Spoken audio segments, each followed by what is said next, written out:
Wow. Wow, this is some really deep stuff. I don't know what just happened, but something happened inside of me. Something snapped, something. I wasn't expecting that either. Sorry. It's okay. It's all right. It's beautiful.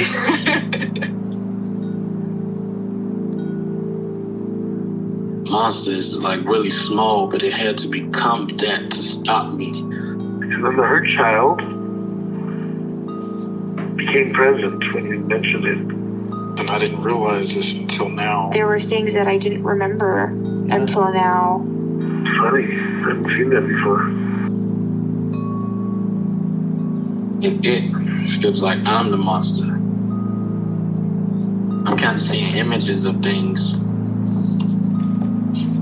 of a world where they can exist.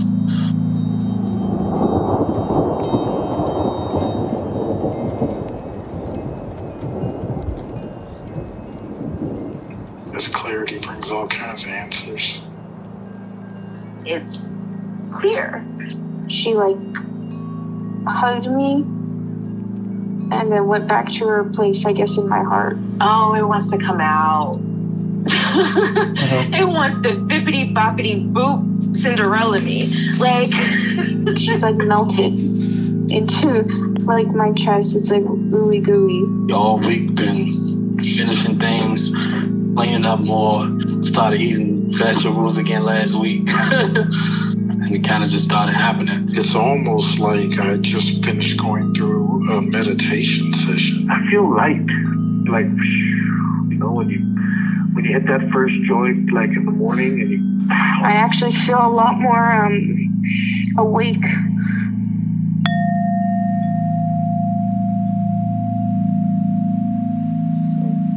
Do you know where you'd like to start?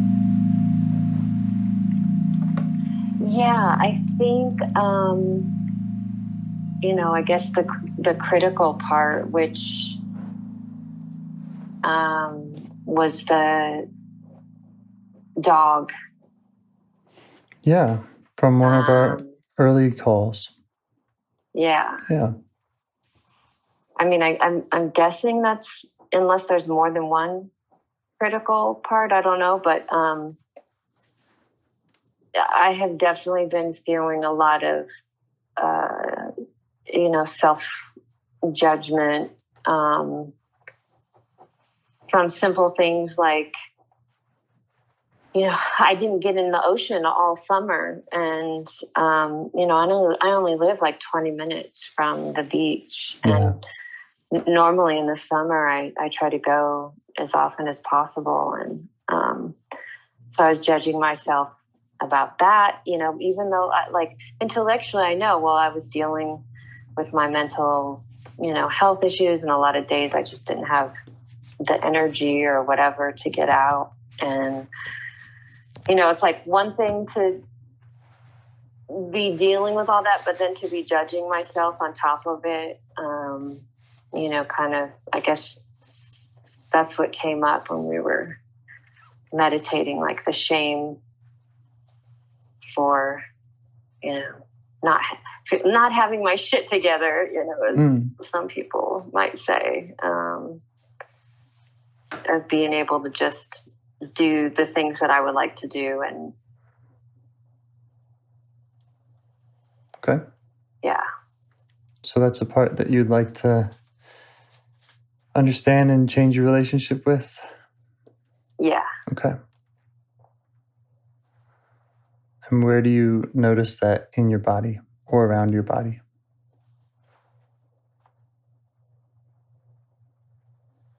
Feel it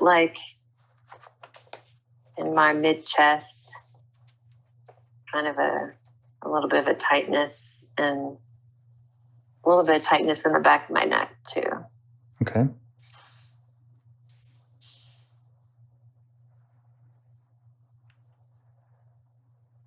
I know that you often have pretty in-depth visuals, so see if you can just turn towards it more and see if there's any other ways to flesh that out and see what that looks like.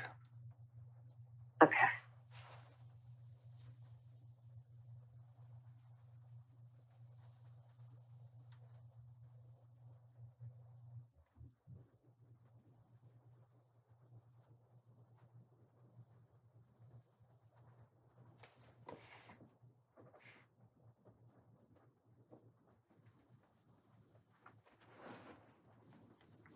Yeah, I think similar to before, before I think it was like rabid dog type. And it feels a little more like horror movie type creature. I don't know, maybe a dog, but something with really sharp teeth. Okay.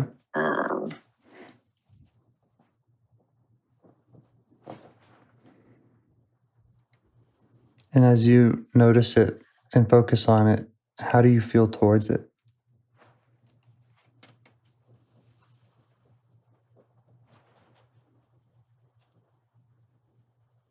Kind of scared. Yeah.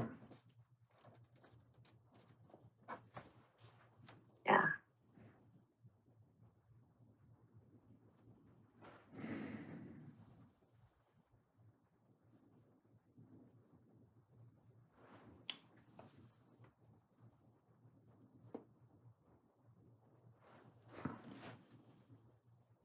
So see if you can ask that part of you that is scared if it can step back a little and allow us to get to know this part in this conversation and just see how it reacts. Okay.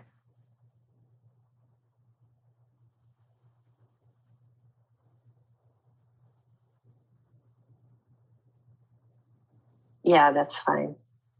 Okay. And how do you feel towards the part now, the part with the teeth?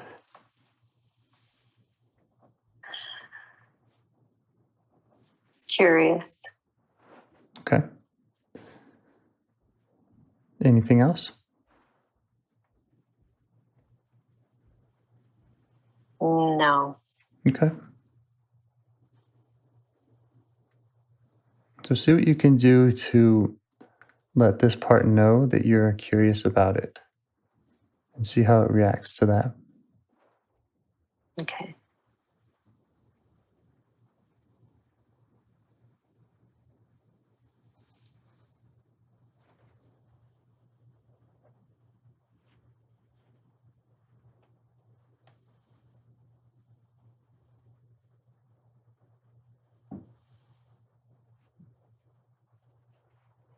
It's surprised and kind of softens a little. Okay. Try asking it what it would like for you to know about it. Okay.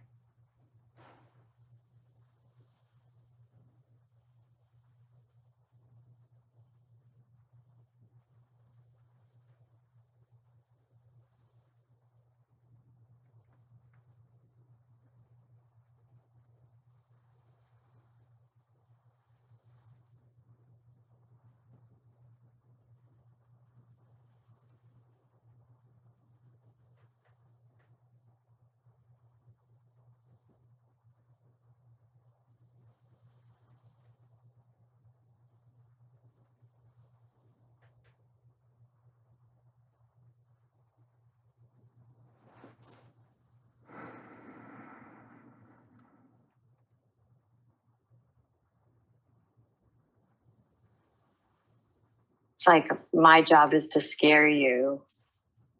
But like scare me into doing things, I think it's like a scary clown.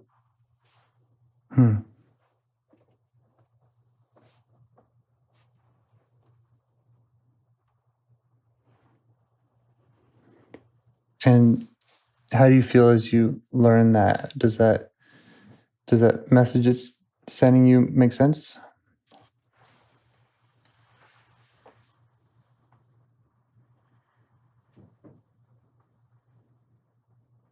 Kind of. I'm not really sure why he needs to use that tactic. Okay.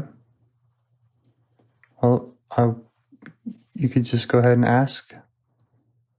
Okay. You could ask why, or you could ask what would happen if he didn't. Okay.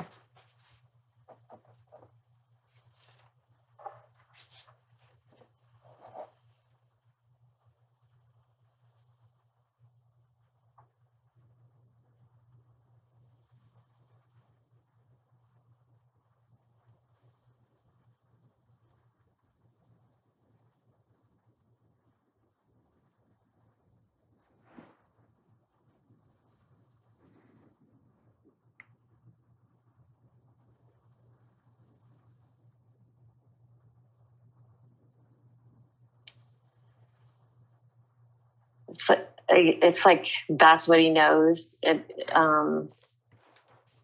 It's bringing up like drug campaigns and that kind of thing where scare tactics are used to try to say keep kids from using drugs or whatever, that Right. That's the only way that it knows to try to get things done. Yeah. And is there a specific fear that it has, something it's worried about? Why does it need to scare you at all? What's it protecting you from? Okay.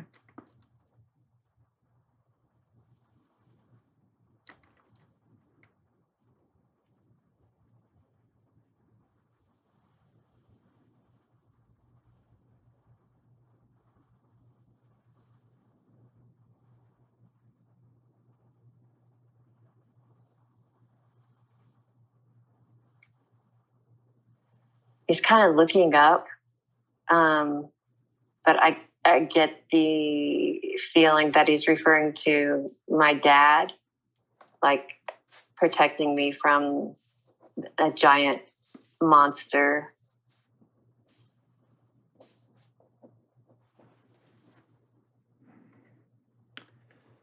So it's like he has to, if he can keep me online, then maybe the monster won't have a reason to hurt me. Yeah. Yeah. And does that all make sense to you? Yeah.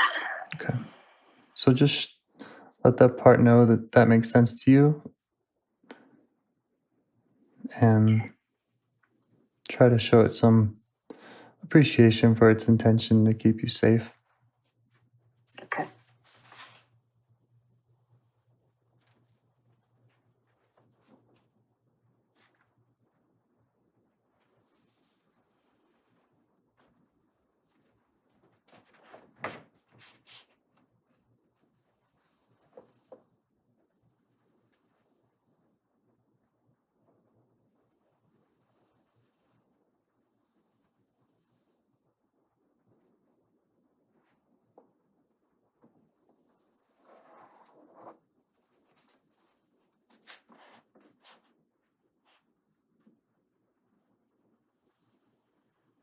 I'm reminded of some dreams I had in the past about sharks. I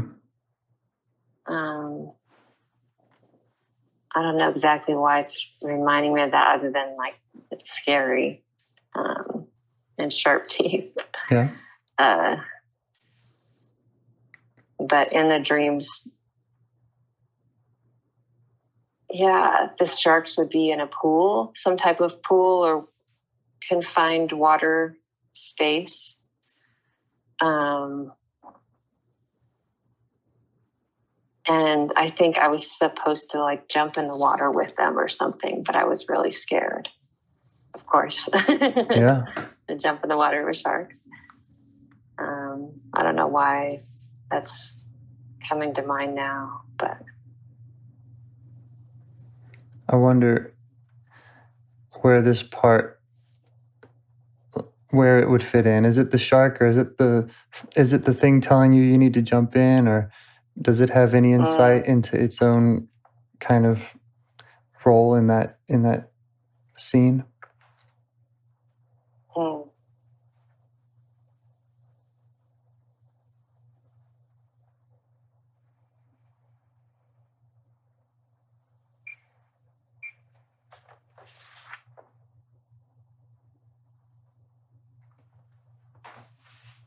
Yeah, I think maybe he's trying to protect me from the shark.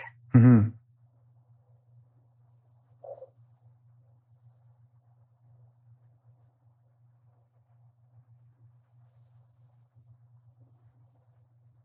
It's interesting because you're talking about this feeling of supposed to jump in with the sharks. And he's saying he's protecting you somehow. Yeah, I'm wondering where he is in that scene, but just curious. Yeah, I'm curious too.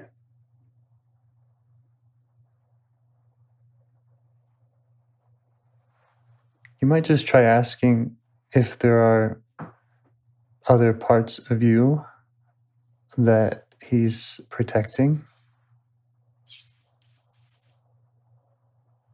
Okay.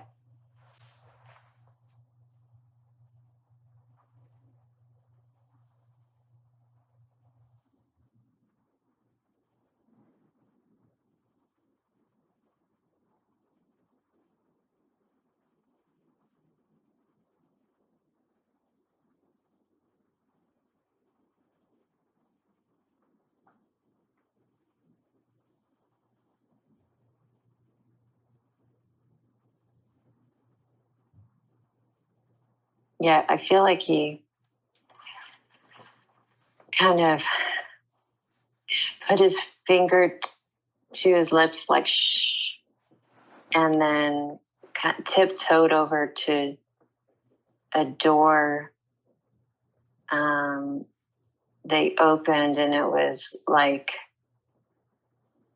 almost like the inside of a train car, but just one of those that just carries not people, but like what's the word? Anyway, just a dark, empty room with, a little girl who it seems like she's been trapped there, like being held captive. Yeah. And try asking this part what he would think about you contacting that little girl, how he would feel about that. Okay.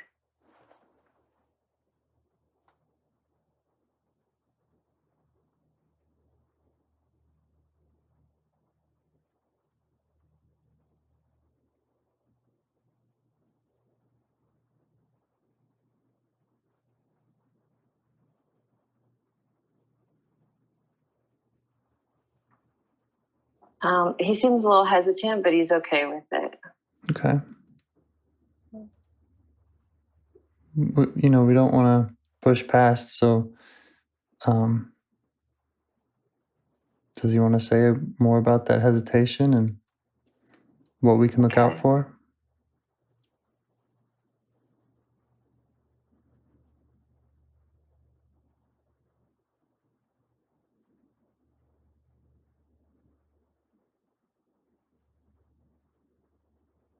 It's like he's guarding the, whatever the room is. And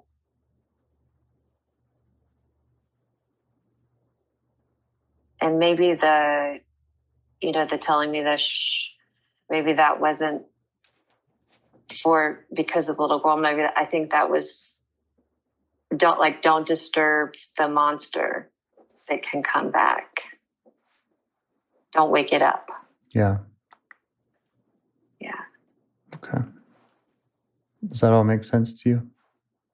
Yeah. So it's like, don't be too loud. Don't cause a ruckus to draw attention. Yeah. Yeah. How old does this part think you are?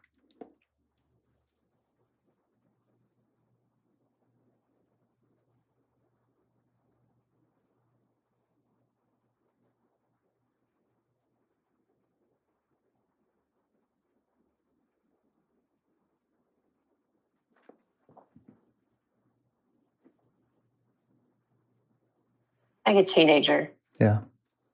Yeah. Go ahead and update it. Okay. And let it know that your only intention and your only plan here to contact the little girl is to help her and help him. Okay. And that you just want to do some of your healing work that you're able to do with the little girl. And that he can put his foot down and say no, and we'll respect that. Okay.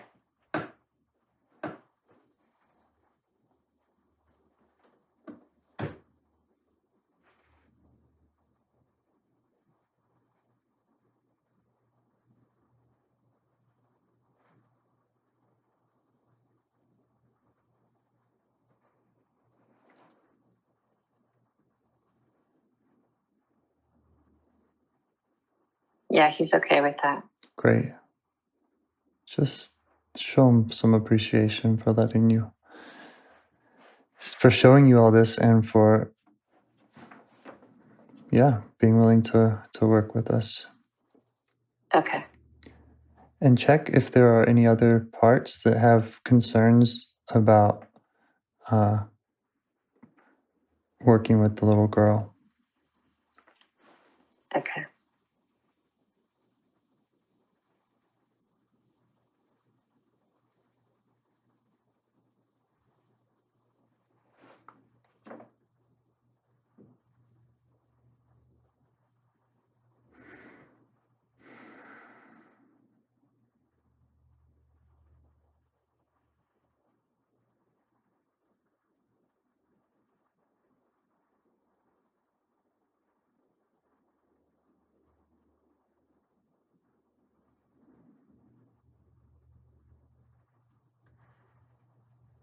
I feel like there's kind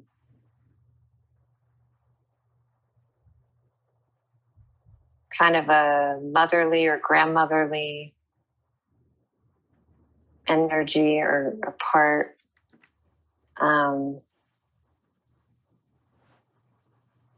Like a sweet old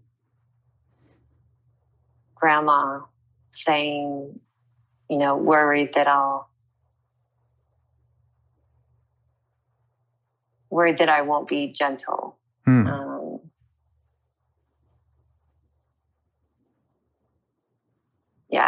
Who's feeling protected. Okay.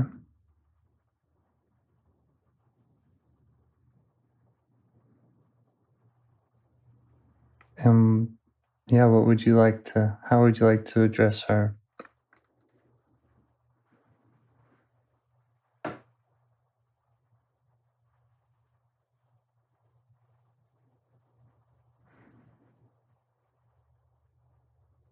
Maybe thank her and tell her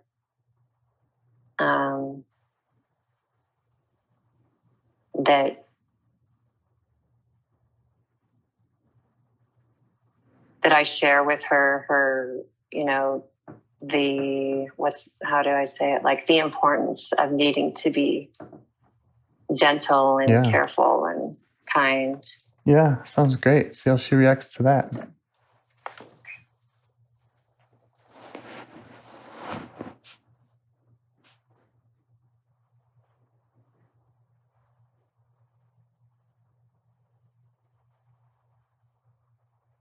Yeah, she's happy about that. Great. Good.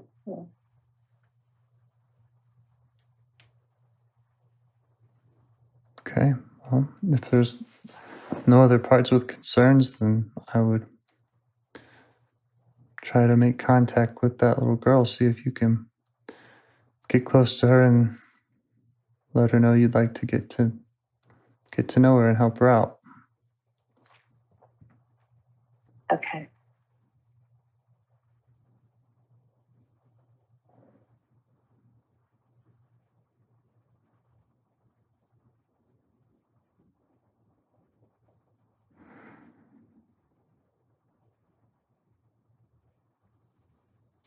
It seems like she's chained, like she's sitting on the ground, but her arms are raised up and kind of a little, not directly above her heads, but to the sides, and they have chains around. She has chains around her wrist. And she's in pretty bad shape. Yeah. And how do you feel towards her?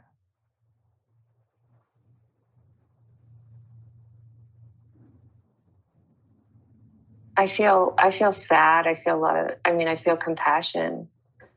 Definitely. I feel her like sadness and suffering. Mm-hmm. See if you can let her know that you see her situation and that you are compassionate about it. Okay.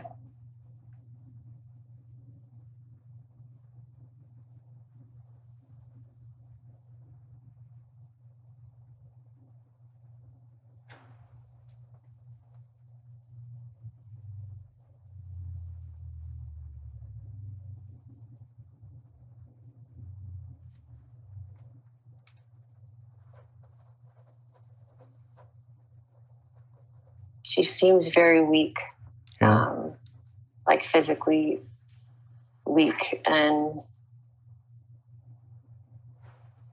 she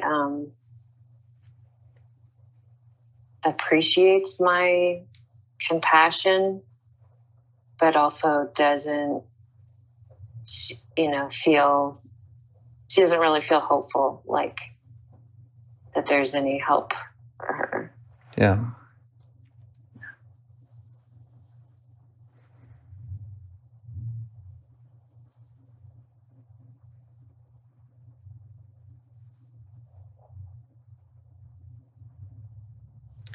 Might try asking,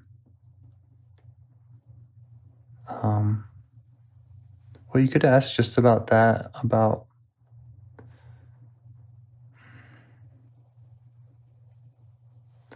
maybe about her hopelessness and where that comes from, or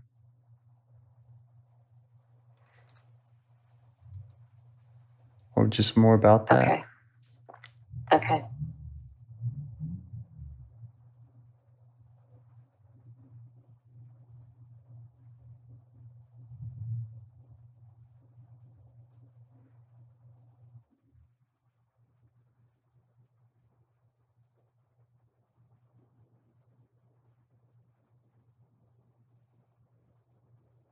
She's been there a long time. Yeah. I get the sense that she's like a teenager, or either like a tween or a teenager, somewhere in there. She's been there, so long that it's just kind of beaten any hope out of her. Yeah.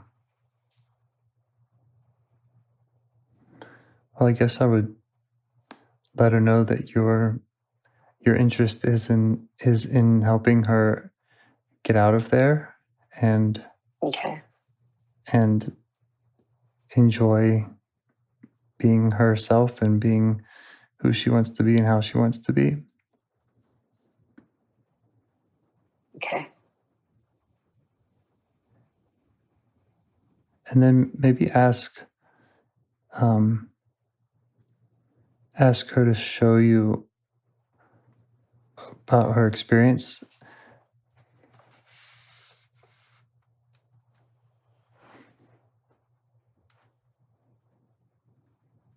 While she's there, or what?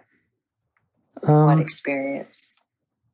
I think both either, either the experience of whatever she's dealt with that that she wants, that you should understand, and that she wants you to understand.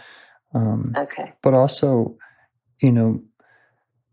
perhaps just feeling distant from you is its own difficulty that she's dealt with, and just hearing about that might be important too. Yeah. So just let her know that you have the time and you have the compassion and curiosity to hear about all of it, and that you really want to understand it. Okay.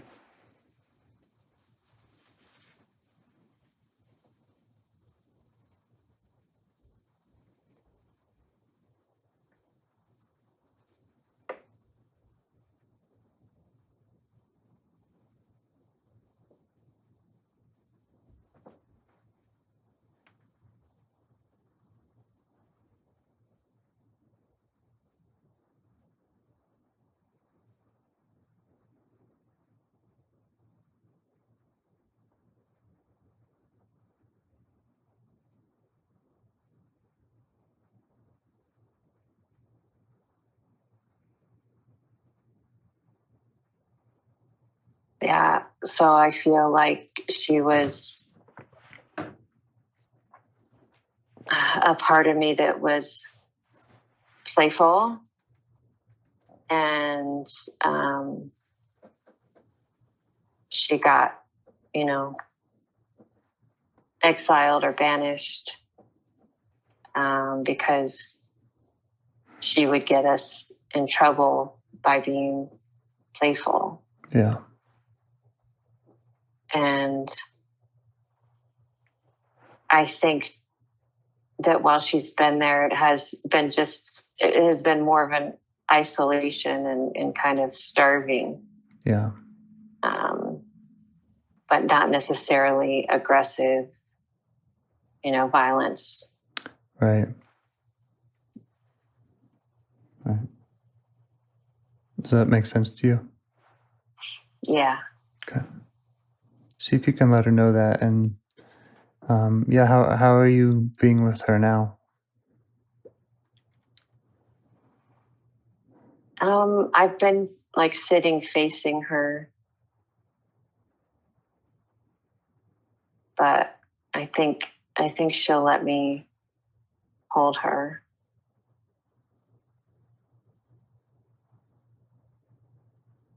I have to undo the chains first. Yeah.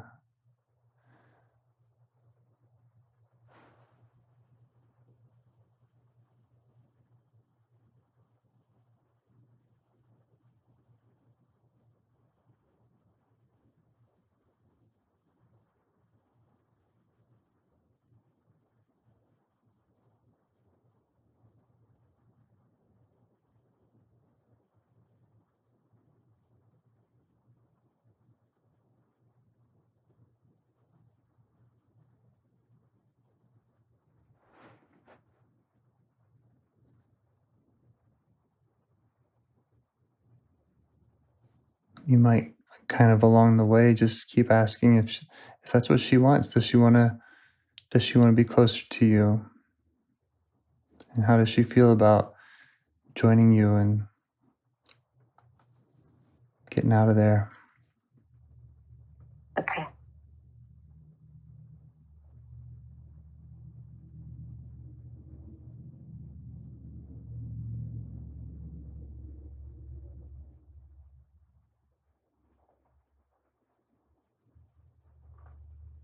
Yeah, she wants to come with me.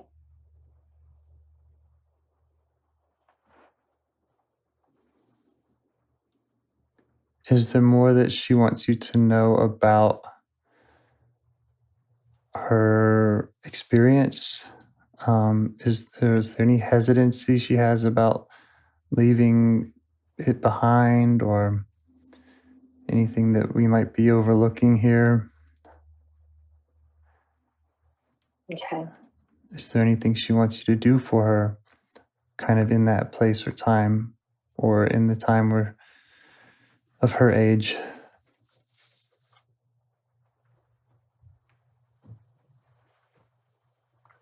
Well, it's interesting because she seemed, like I said, she seems kind of like a teenager, but memories that are coming up were from when I was much younger, you know, like 4 and 5.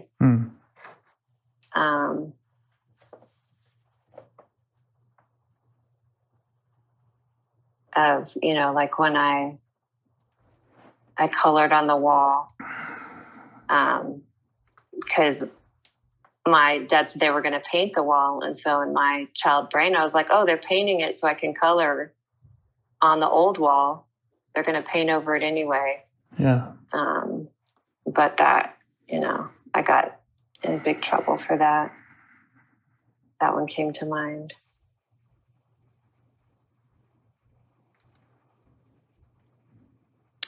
Yeah, you might let this part know about your interest in working with the 4 and 5-year-old part too. And, you know, if that's something she's protecting, or if she has more to share about that. Okay.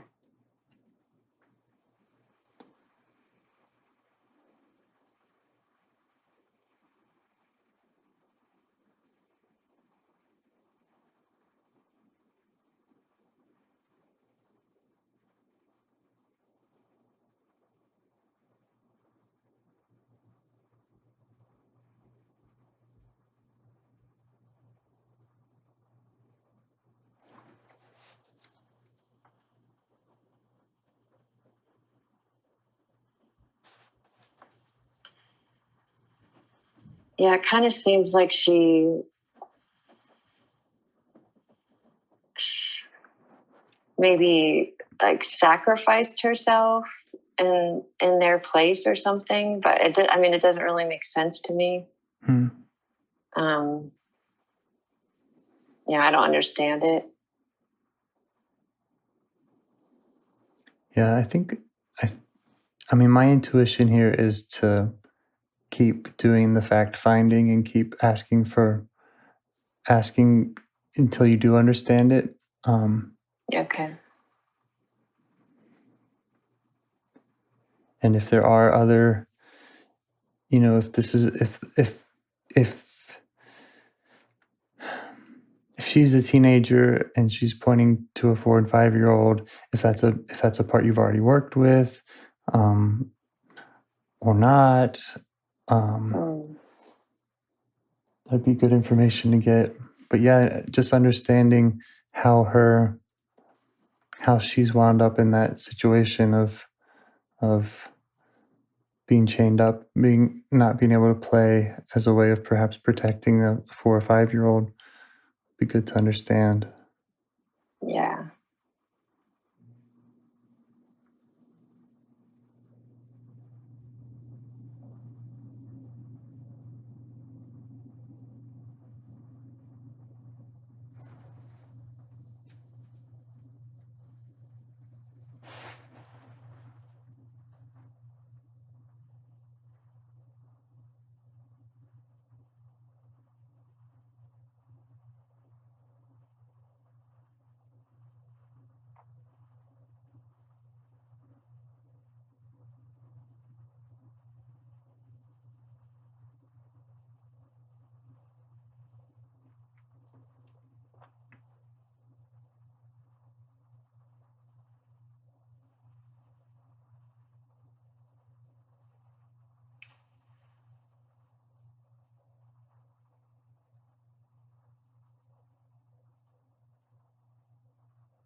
Yeah, when I was 15, I became religious, and which I think I've talked about.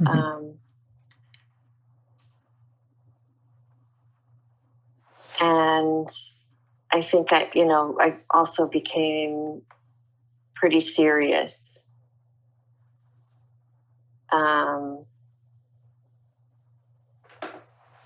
And before that, I think I also mentioned, I lived in this small town where I did find, my mom when I was 13, my mom left my dad. So there were a couple of years where I was, I wasn't living with him for the first time. And I found some friends in this, little town, and we did get to play and have some fun. Right. And probably before that, it probably was like when I was 4 or 5 that I was able to play and have fun. And then like through elementary school, I don't remember much of that. And so maybe that kind of came back to life or something in my middle school years after my mom left my dad. And then I kind of buried it again, I think.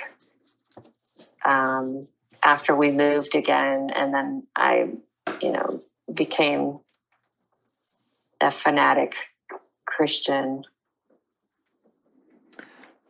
Yeah, so like the 13-year-old had a chance to play, and maybe that didn't go as you had hoped. It wasn't all roses after all. And then this kind of 15-year-old took that religious route to put that back in the box, perhaps. Yeah. Yeah.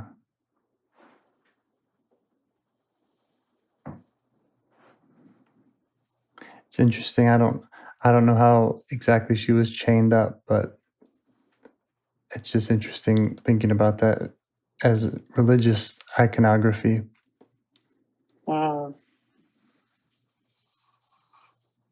Yeah.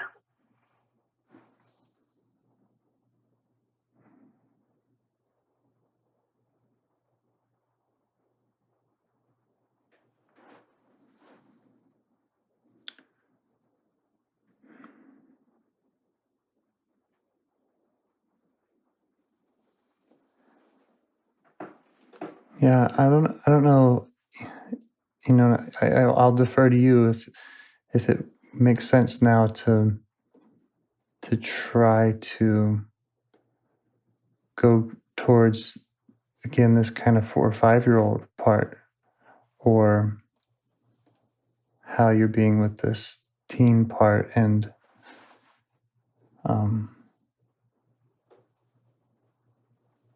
where it makes sense for you to put your energy now. Do you have any intuition around that? I think with the teen part,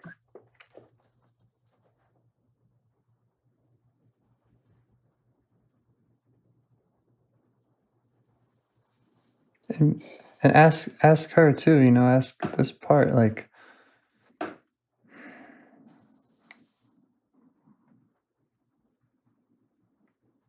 what would feel right for it.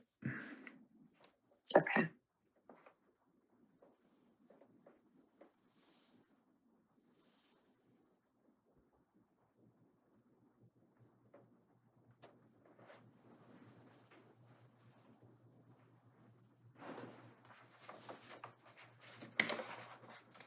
Yeah, she wants me to stay with her. Yeah.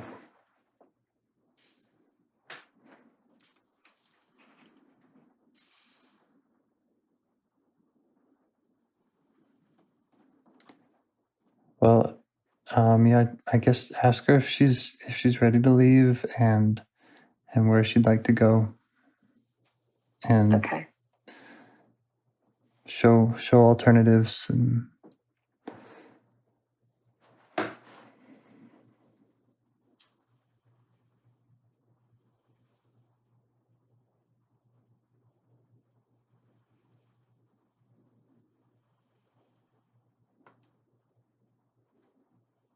kind of worried we may have skipped a step, though. If there's anything else that she needs for you to do for her back in that time.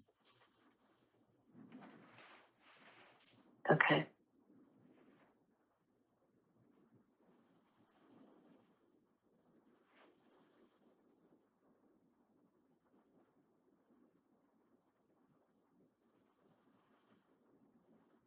Yeah, she wants me to like scold or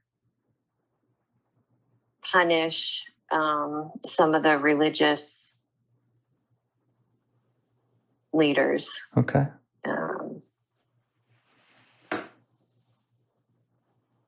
You all right with doing that?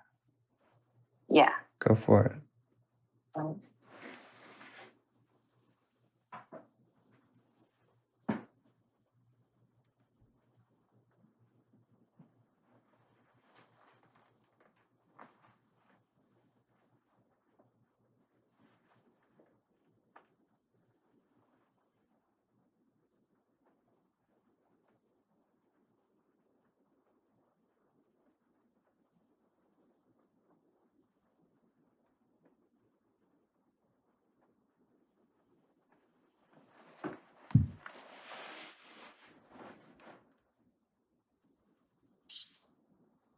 Okay.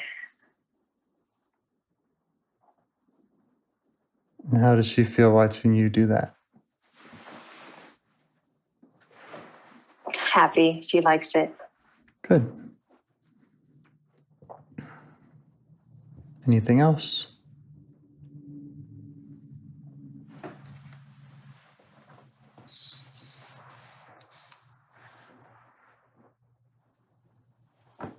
No.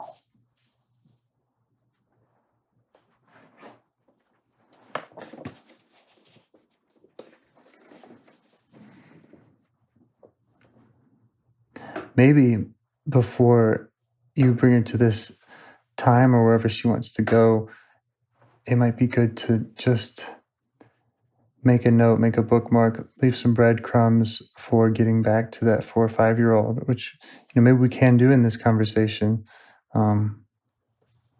But this part might have some special insight around this time of what that felt like and where to go to get back to that. Okay.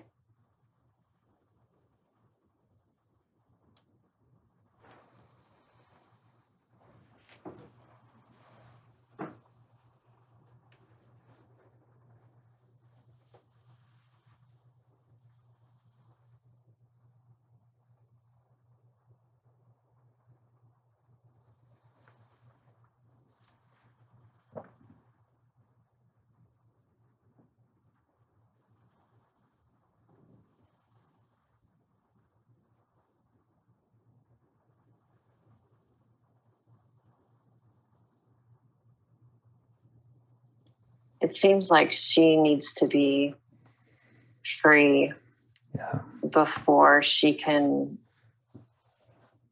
really address the younger parts. Okay. So where would she like to go and to leave that place and to be with you? Okay.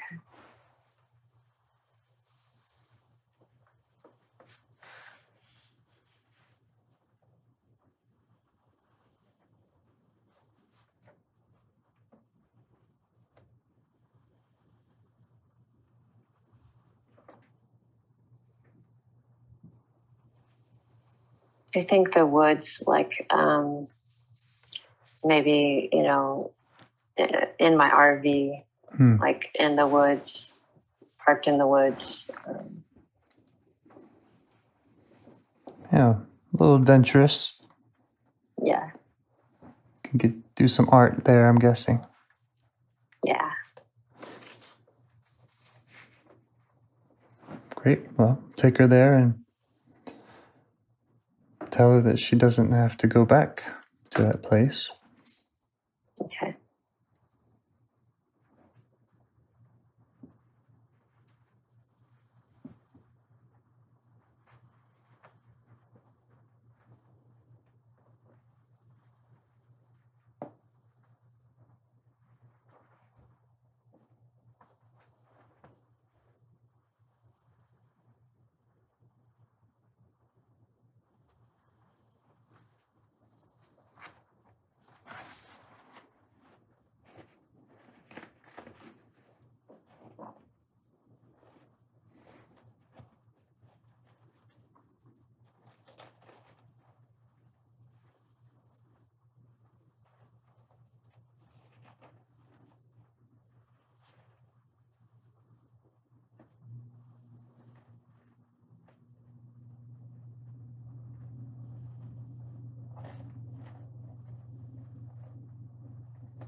Do you have her there?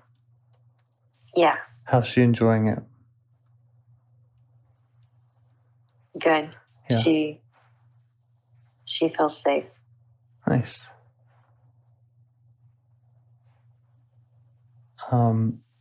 Ask her where she's carrying the pain or the burdens in her body and see if she's ready to unload those.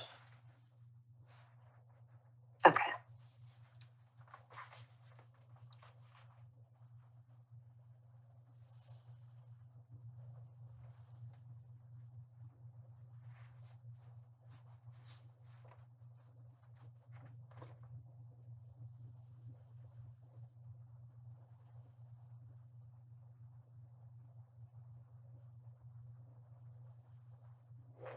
I feel like the shoulders and also the stomach. And I think she wants to scream.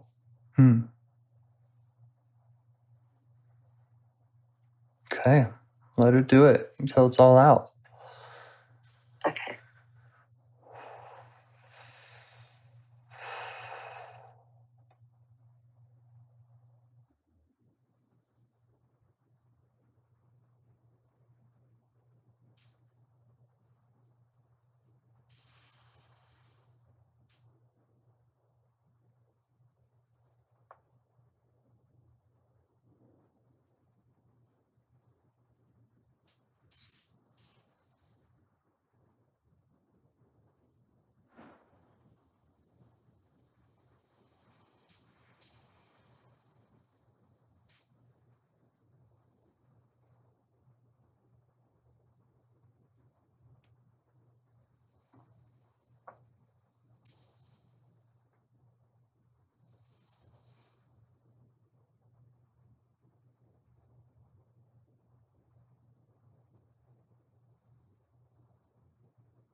Okay, she's done.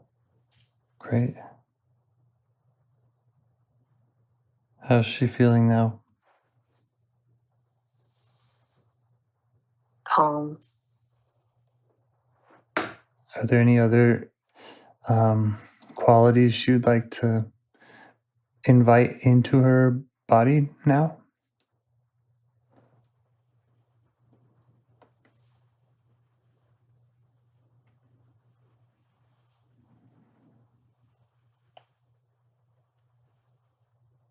Can you give me an example? I don't know.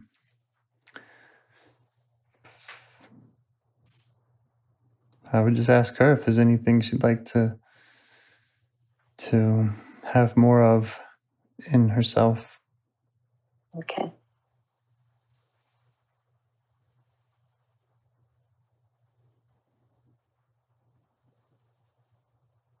Yeah, strength and energy. Yeah.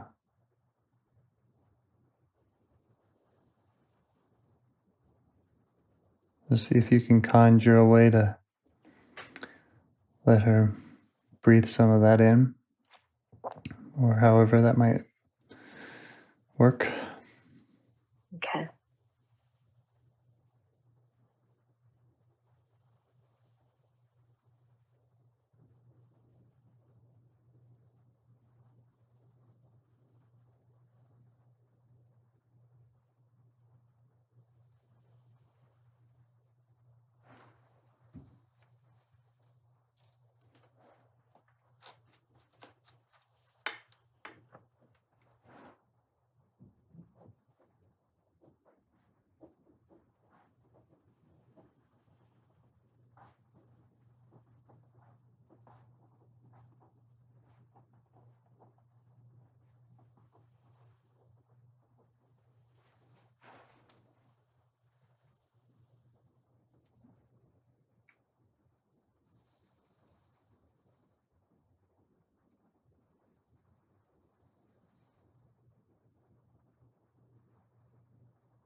So I can see her being,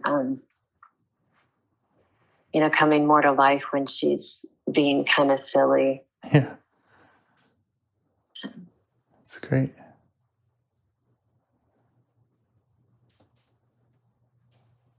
Now, if it's okay, maybe bring back that other protector, the one with the teeth. Yeah. And just show him that he doesn't need to protect this part anymore, and that you have her where you have her, and that she's with you now. Just see how he reacts to that. Okay.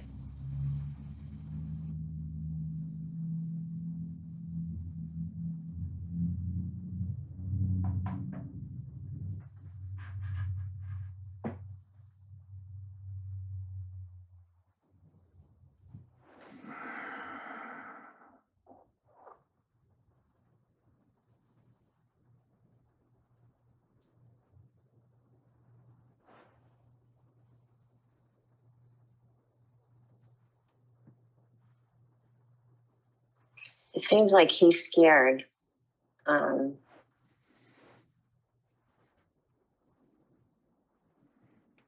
Like he lost her and he's going to get in trouble. Yeah.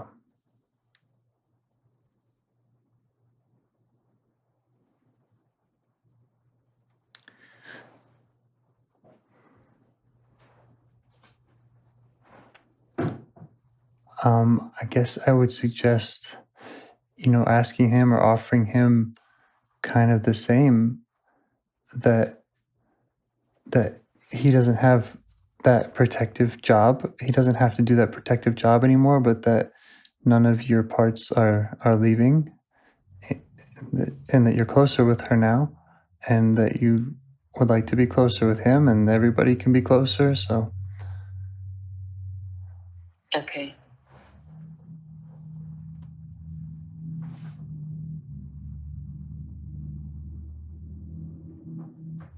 I ask him if there's something he wants to scream out, or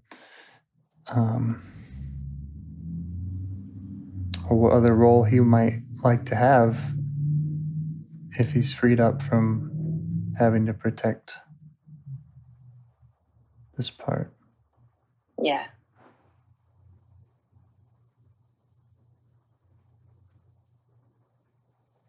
It seems like he wants to come with us into the, woods. Yeah.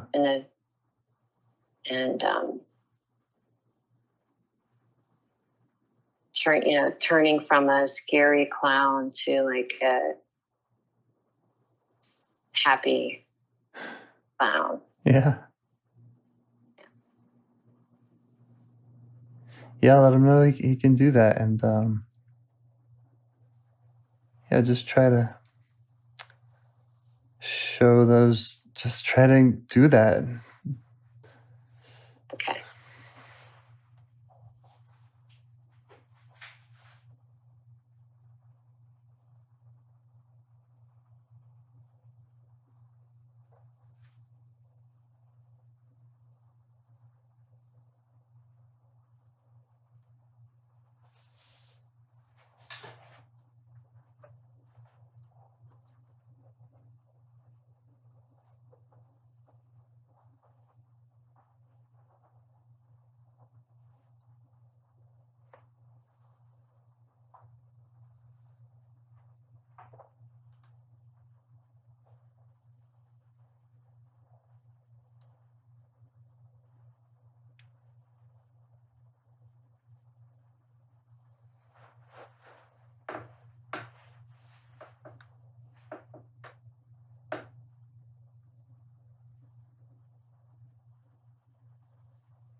And you might ask what he needs from you in the future, so that he can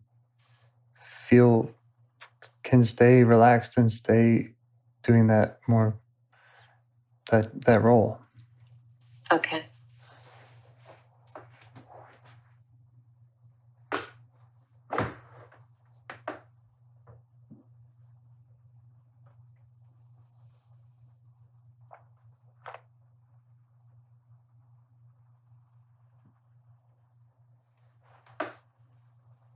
Yeah, I think just to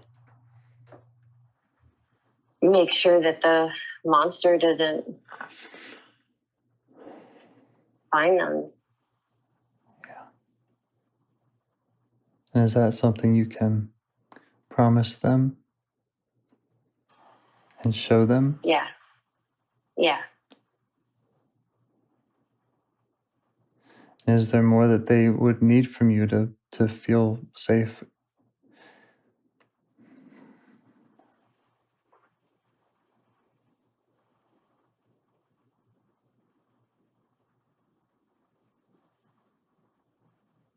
Or to feel close?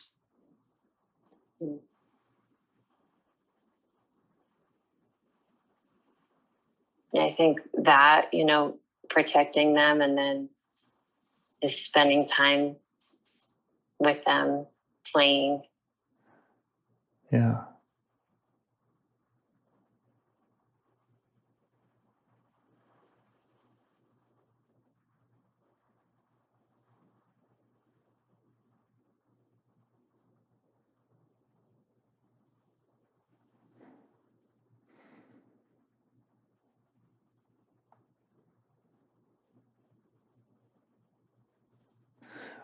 Well, yeah. How do you see yourself doing that?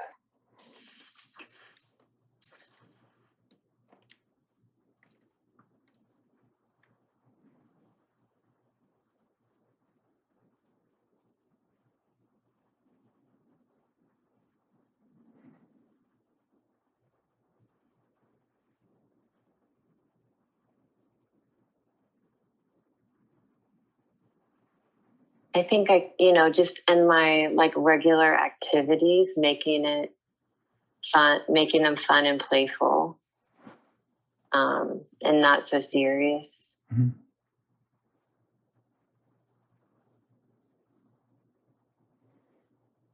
I wonder if there's a way to kind of invite those parts very explicitly invite them to give you ideas or to kind of make their wish lists. I don't know. That's just an idea I have about kind of getting 10 ideas or so from each part of things that they would like to see me do or let them do or whatever, and just having that. Sometimes with really young parts, it can be some pretty silly stuff, but it's nice to just have and to know that that's where they are. Yeah.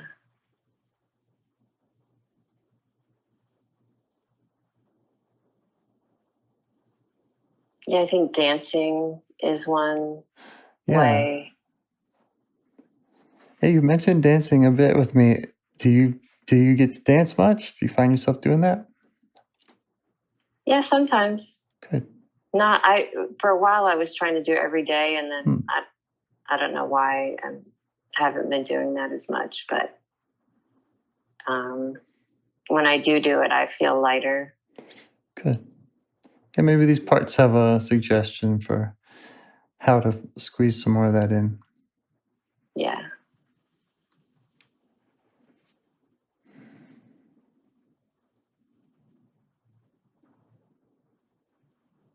I'll bookmark the 4 and 5-year-old, but also, if that's a part that you've met and worked with, maybe that's just part of this work is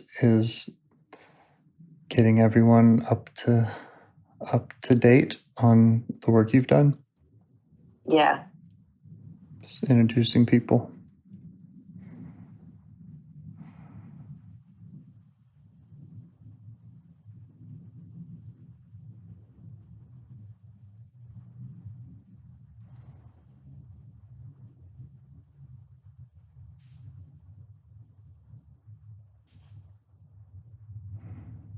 Was there more that you feel like we should do? No, I don't think so. Okay. Thanks for sharing all that with me and for doing all that. Yeah, thank you. I look forward to hearing how your continued relationship with them goes. Okay. Sounds like they have a lot to offer. Yeah.